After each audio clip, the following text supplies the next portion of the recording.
Assalamu alaikum wa rahmatullah. Bienvenue dans cette nouvelle vidéo. On va continuer avec l'étude des filtres. Dans la vidéo précédente, on a vu les notions de base des filtres. Dans cette vidéo, on va voir le premier type de filtre, c'est le filtre passe-bas. Un filtre passe-bas, il fait deux opérations essentielles.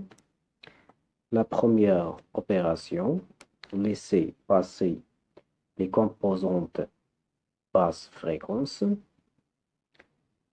Les composantes basse fréquence passent à travers le filtre passe-bas sans subir de modification au niveau de l'amplitude. La deuxième opération, c'est atténuer les composantes haute fréquence. Les composantes haute fréquence vont subir une diminution au niveau de l'amplitude. Donc, cette diminution au niveau de l'amplitude, on l'appelle atténuation. On va les atténuer ou bien les supprimer. On considère un signal électrique à plusieurs composantes. La composante numéro 0, il a une fréquence 0 et une amplitude à 0. La composante 1, une fréquence F1 et une amplitude à 1. La composante numéro 2, la composante numéro 3, jusqu'à la composante numéro N, avec une fréquence N, Fn et une amplitude AN. On va faire passer ce signal à travers un filtre passe-bas de fréquence Fc, le voilà. Il est entre F1 et F2. Donc, ces composantes-là en basse fréquence, elles vont être gardées. Par contre, ces composantes-là qui ont de haute fréquence vont être éliminées ou supprimées. Maintenant, on passe au circuit de principe d'un filtre passe-bas. Premièrement, on a le signal d'entrée VE, un circuit RC en série, et on va fermer le circuit. La tension de sortie, ou bien le signal sortie, c'est le signal aux bornes du condensateur C. Après, on donne la fonction de transfert du filtre passe-bas. Donc, elle est notée T. Par définition, c'est le signal sortie divisé par le signal d'entrée. Donc, on va exprimer la tension de sortie en fonction de la tension d'entrée d'après le circuit du filtre passe-bas. Donc, on va utiliser le diviseur de la tension. Vs est égal Zc, l'impédance du condensateur, divisé par Zc, l'impédance du condensateur, plus R fois la tension source, c'est VE. L'impédance d'un condensateur Zc égale 1 sur G, c'est oméga. G, c'est le nombre imaginaire. Après, on va remplacer l'impédance du condensateur aux formules de Vs. Donc 1 sur Gc oméga divisé par le tout sur 1 sur Gc oméga plus R fois VE. Après, on va normaliser le dominateur. C'est Gc oméga partout à la formule, dans la formule. Donc Vs à quoi est égal? C'est 1 sur Gc oméga. Le tout sur 1 Gc oméga. On va normaliser R. À quoi est égal GRC oméga divisé par GC oméga fois VE. Après, on va simplifier par le dominateur commun, GC oméga, GC oméga, GC oméga. Finalement, VS à quoi est égal, c'est 1. Le tout sur 1 plus GRC oméga fois VE. Après, on va ramener VE au-dessous de VS. Donc, Vs divisé par VE est égal à 1 sur 1 plus GRC oméga. Donc, T, si VE sur VE est égal à 1 divisé par 1 plus GRC oméga. Donc, on va chercher la formule normalisée de la fonction de transfert d'un filtre passe-bas.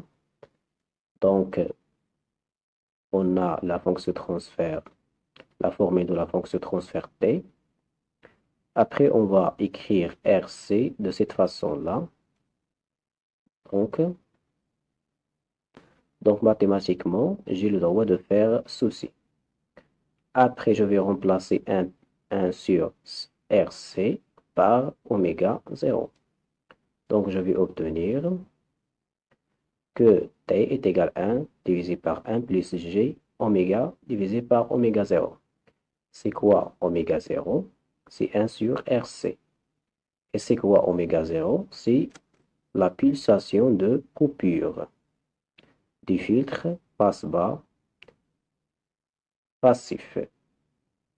Donc, voilà la formule normalisée d'un filtre passe-bas de premier ordre.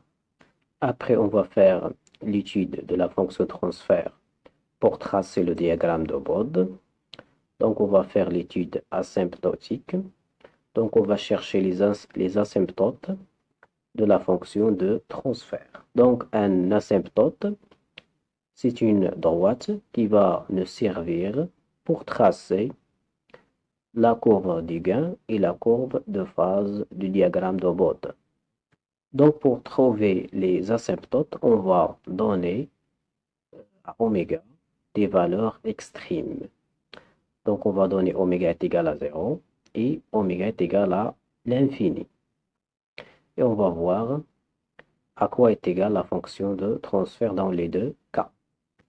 Donc, on a la fonction transfert déjà obtenue, la formule normalisée. Premièrement, oméga est égal à 0 ou bien tend vers 0. Donc, je vais remplacer oméga par 0. Je vais obtenir 1 divisé par 1 plus G0 sur oméga 0. Finalement, P est égal à 1 sur 1 plus G fois 0. Donc, G fois 0, c'est 0. Donc, je vais obtenir que la fonction de transfert T est égale à 1. Donc, d'après cette valeur obtenue de la fonction de transfert, je vais déterminer le module et l'argument. Donc, pour le module de T, c'est 1. Et l'argument de T, donc c'est un nombre purement réel, phi est égal à 0 degré. Maintenant, on passe au la deuxième cas extrême, oméga tend vers l'infini. Donc, je vais remplacer oméga par l'infini.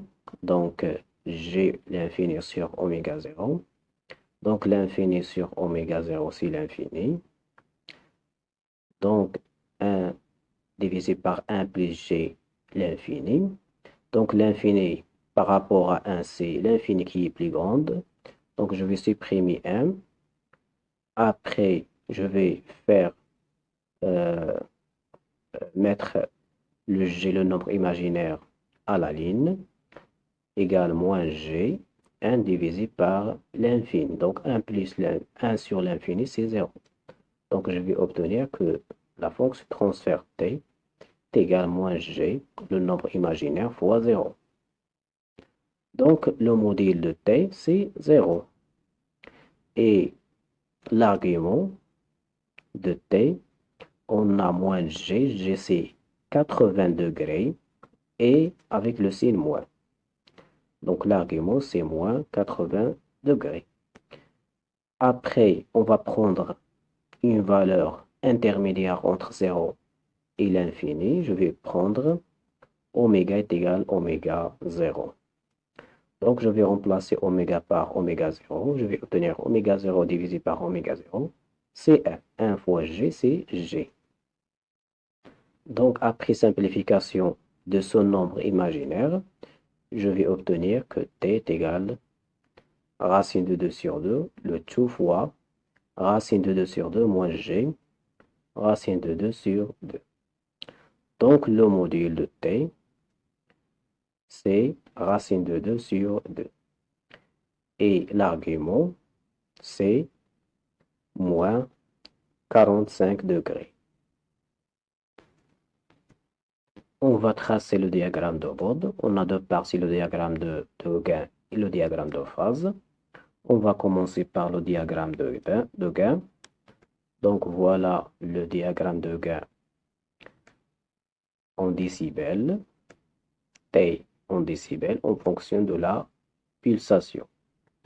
Là, les graduations de oméga C ont à l'échelle logarithmique, 10 à la puissance 0, 10 à la puissance 1, 10 à la puissance 2 et 3. Et le gain en décibels, c'est moins 20 décibels. Ici, on a moins 3 décibels. Et ici, on a 0 décibels. Donc, on va utiliser les valeurs obtenues précédemment concernant l'étude asymptotique. Donc, oméga tend vers 0, on a trouvé que l'argument, le module est égal à 1. Donc, je vais convertir le module en décibels. Je vais multiplier fois 20 logarithme décimal. Donc, 20 fois logarithme décimal de 1, c'est 0. Donc, T en décibels, c'est 0 décibels. Le deuxième, donc voilà l'asymptote. L'asymptote pour oméga tend vers 0, c'est 0 décibels. Deuxième valeur extrême, oméga tend vers l'infini. Donc, on a trouvé que le module est égal à 0. Moins 20 log de 0, c'est l'infini. Donc, c'est le deuxième asymptote. On va le tracer de cette façon-là. Donc, quand oméga tend vers l'infini, le gain en décibels tend vers l'infini. Après, oméga est égal à oméga 0.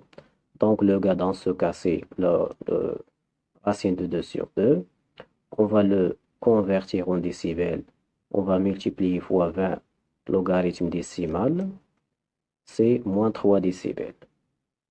Donc, c'est oméga est égal à 0. La valeur équivalente en gain, c'est moins 3 décibels. Donc, après, on va tracer le diagramme de gain. Donc, lorsque oméga tend vers 0, donc la courbe, il s'approche de la première asymptote, 0 décibels. Donc, de cette façon-là. Après, il va passer par le point qui est égal à moins 3 décibels. Lorsque oméga est égal à oméga 0. Après, quand oméga tend vers l'infini, le gain en décibels tend vers l'infini, moins l'infini. Donc voilà le diagramme de gain. Maintenant, on va passer au diagramme de phase. Donc le diagramme de phase, c'est phi en degrés en fonction de oméga. Donc voilà phi et oméga. On va faire la gradation de oméga à l'échelle logarithmique. Et pour phi, on a 0. On a moins 90 degrés. Et le milieu, c'est moins 45 degrés. Donc, on va utiliser les données qu'on a trouvées précédemment. Oméga tend vers 0, phi est égal à 0. Donc, voilà le premier asymptote. Oméga tend vers l'infini, phi est égal à moins 80 degrés. Voilà le deuxième asymptote. Et pour la valeur intermédiaire, oméga est égal à oméga 0, phi est égal à moins 45 degrés. Après, voilà oméga 0. Donc, à quoi la valeur de phi lorsque oméga est égal à oméga 0, c'est 45. Moins 45 degrés. Maintenant, on va tracer le diagramme de phase.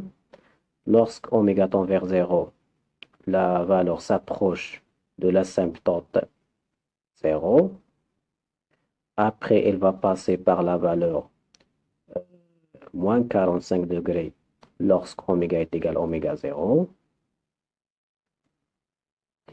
Après, lorsqu'oméga tend vers l'infini, euh, la, euh, la, la valeur, la valeur de phi, c'est moins 80 degrés. Il va s'approcher de l'asymptote moins 4, non, moins 90 degrés. Donc voilà le diagramme de phase et du diagramme d'Obot. Maintenant, on passe à faire un exercice. Donc l'exercice est constitué d'un cercle RC en série. On va donner la tension d'entrée Vn et la tension de sortie Vout. Donc exprimer Vn en fonction de Vout et des éléments de montage R et C. Donc on va utiliser, comme on a déjà vu au cours, on va utiliser le diviseur de tension. Vout est égal Zc divisé par Zc plus R fois Vn. On va remplacer Zc par sa valeur, c'est 1 sur Gc oméga. Donc voilà, fois Vn. Après, on va faire un dénominateur commun. Donc voilà. Après, on va simplifier par le dénominateur commun Gc oméga. On va obtenir que Vout est égal à 1 sur 1 plus Grc oméga fois Vn. La deuxième question, on déduire la fonction de transfert T. Donc la fonction de transfert, c'est Vout divisé par Vin. Donc on a déjà trouvé que Vout est égal à 1 sur 1 plus Gc oméga fois Vn. Donc je vais mettre Vout sur Vn est égal à 1 sur 1 plus Grc oméga. Donc Ct est égal à 1 plus Grc oméga. Vout sur Vn, c'est T. La troisième question, mettre la fonction de transfert sur cette forme-là. T est égal à 1 sur 1 plus G oméga sur oméga 0. C'est la formule normalisée. Donc on a T1 sur plus 1 plus GRC oméga. Je vais mettre RC de cette façon-là. Mathématiquement, j'ai le droit. Donc, je vais remplacer 1 sur RC par oméga 0. Donc, voilà, c'est la formule normalisée de la fonction transfert T avec oméga 0. La pulsation de coupure est égale à 1 sur RC. La dernière question, on donne C est égal à 3,3 microfarad. Donnez la valeur de R pour avoir une fréquence de coupure F0 est égal à 5 Hz. Donc ici, on a les valeurs C et F et on va chercher R. Donc on a la pulsation de coupure est égale à 1 sur RC. Oméga 0, c'est 2 pi F0. Donc d'après cette formule-là, je vais faire sortir R est égal à 1 sur 2 pi F0 fois C. Après, je vais remplacer F0 par 5 Hz et C par 3,3 fois 10 à la puissance moins 6 parce que c'est en microfarad. Finalement, je vais trouver que R, la valeur de la résistance, est égale à 9645 ohms.